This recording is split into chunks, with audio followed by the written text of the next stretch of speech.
They told you not to buy the SpaceX IPO, and look at it, since the time of its inception, we are over 50% up in the price.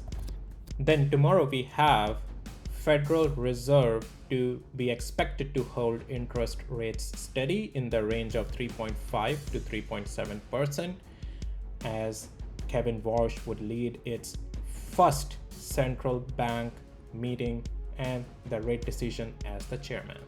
We also have a pullback day in the market today. What does it mean for S&P 500, Nasdaq 100, and many other tech stocks? We'll take a look at all of that in this video. So let's begin, guys. Let's start off with SpaceX over here. And before going further, as always, none of this is any financial advice, only for education purposes, just sharing my opinion. Please do your own thing. So as if you have been seeing my videos, I have brought it up even before the IPO of SpaceX that regardless of all the big influencers, everyone in the media is telling that it's not a buy. SpaceX is not a buy. It's gonna fall. It's not worth your money. Retail traders don't buy. Not just media, but big influencers have been telling you not to buy SpaceX IPO. It's good for nothing. It's gonna go to the dump. $135 was its initial pricing. Opened up at $150. And since thereafter, it has only seen the upside.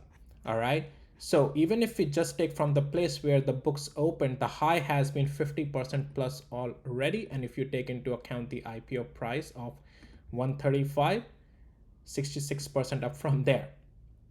Everyone was talking just like the herd of sheep.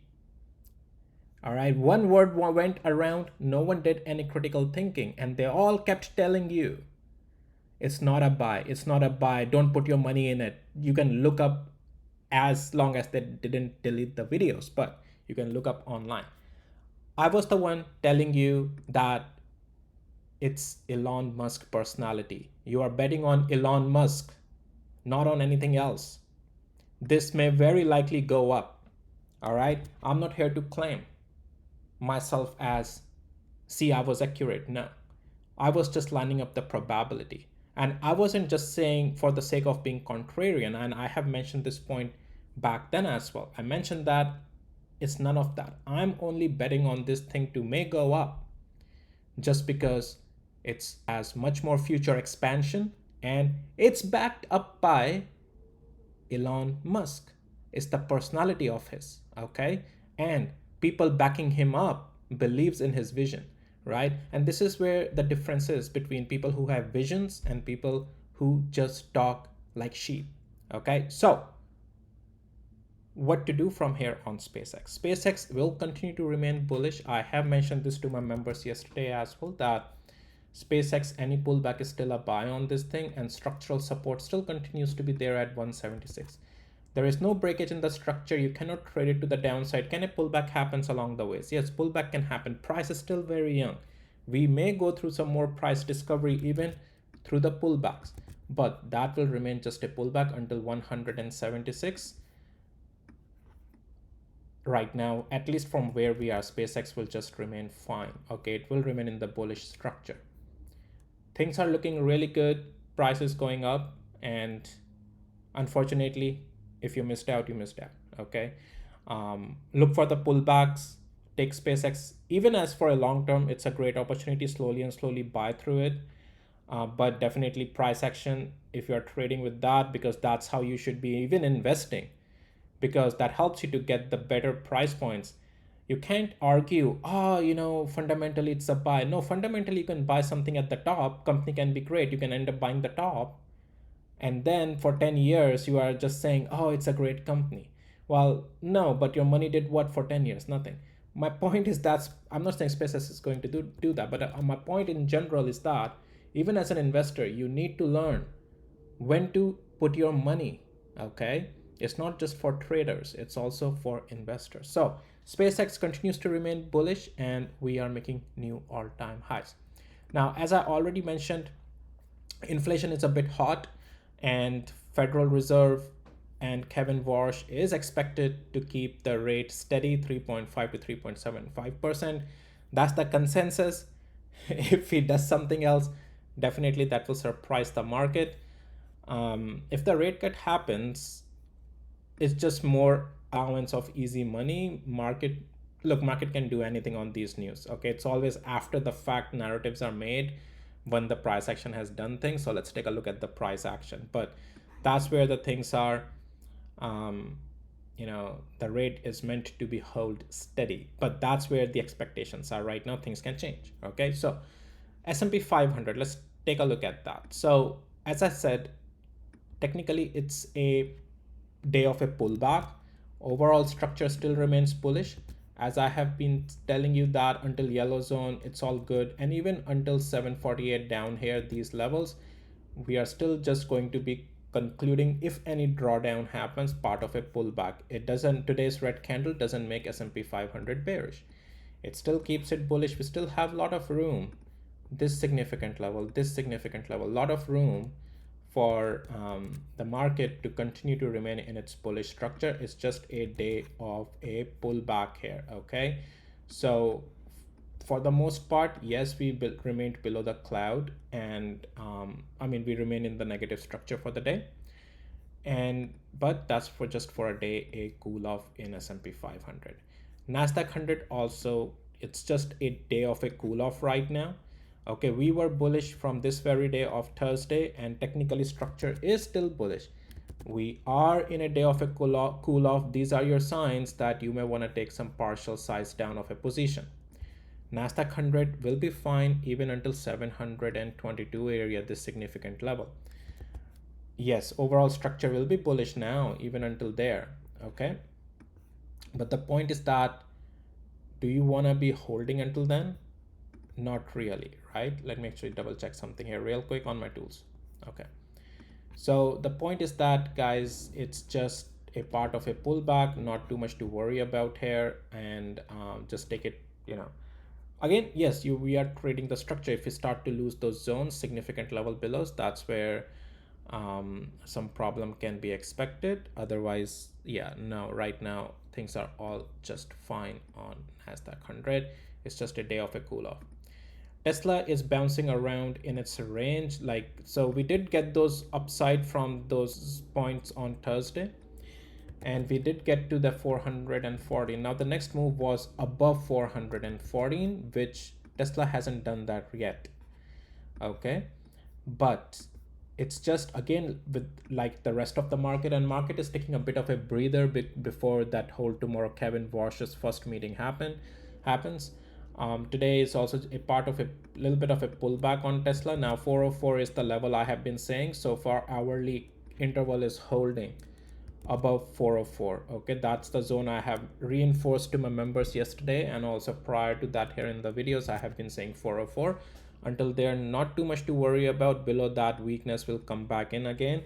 So far 404 is holding. That's why I gave you that level, because that was the level of good support so far.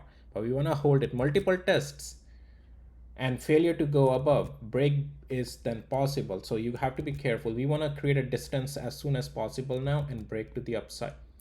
415 only above is where longevity momentum will again come back.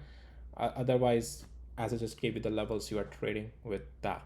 Okay, let's take a look at a bit on the semiconductors. Nvidia gained some multi-day strength above 204, got all the way up to the 211, 212. It is giving us a failure to break out above 212, which means, yes, the multi-day strength continued, but it is failing to gain the overall structural strength. Now, here, we came down to the significant level. Okay, right over here, the black line, all marked by my tools for you. And that's where it is holding for hours right now. Thus, it is still able to hold multi-day strength that it has gained level by level. It hasn't lost the last prior gained level from here. It is still holding it. That means it still remains in the multi-day strength for us. But it's important we hold. If anytime we lose 208 area, then you are again back in the multi-day weakness, and accordingly position size, manage your position, or however you want to handle it. The point is that structure will be back in the weakness below that if we start to close below that on Nvidia. AMD part of a pullback, guys, today. Overall structure until 478 will remain bullish, but since it has lost a significant level below, it is a little bit constituting in a part of a weakness on the multi-day side, which technically translates to a pullback. So which means the momentum has escaped right now, so pullback is in the game. So we are a little bit in the multi-day weakness unless we get above that significant level. Again, it's not overall bearish, which it will be fine even until, as I said, that 478 area. ARM just fine, retesting the all-time highs, bit of a pullback, nothing more than that, still in the bullish structure. Broadcom, I have reinforced this very same message to my members as well yesterday. I said that yes, we are regaining for a day a multi-day strength above 385, but overall structure still remains negative for us below 404. Today, overall structure is taking precedence and we are making our way down again. So because overall structure is taking precedence. Micron, part of a pullback, overall structure is fine until 985 and it's just a pullback today. Okay. SanDisk overall structure is fine until 1850 area, is part of a pullback today. Yes, pullbacks will happen, guys. We 3-4 days we just continued up, right? So a day will pull back, will happen most likely. That's why I say keep taking partial profits in the extensions and all that good stuff. TSM still also remain overall bullish, part of a pullback today. 480 and above, overall structure will be fine. Tomorrow, as I say, will be a deciding day, and that will mean quite a lot for the market. Intel, okay, so Intel 116 above, like it or not, we are still bullish. Yes, you may not be liking these red candles come up, but if you're trading the price action is still on the upside on Intel. If we start to lose yellow zone again, unfortunately weakness will come back in again. Right now it is in the pullback mode, it is in the multi-day weakness also, which pretty much what is I mentioned yesterday as well. As if we start to lose a significant level lower, that was it. We lost a significant level lower, that constitute at least a multi-day weakness. Okay, so but overall until yellow zone we are not bearish, above that we are bullish. Seagate part of a pullback just still today as well, overall structure remains bullish, all good. All right, guys, so market today, as you can see, is doing a part of a pullback. It doesn't make it bearish. When you start to see green, you want to see green every day, I get it, but market goes through these type of stabilizations. Okay, so let's see what happens tomorrow. Kevin Walsh meeting would decide quite a lot. I expect a lot of volatility in the market tomorrow, so just be sure before the meeting or during the meeting, just don't have any big positions if you're uncomfortable to go through that volatility, but at least during that time a lot of moves would happen up and down. So all right, that's all for this particular video, and with that, guys, I'll see you in my next videos. Take care, bye.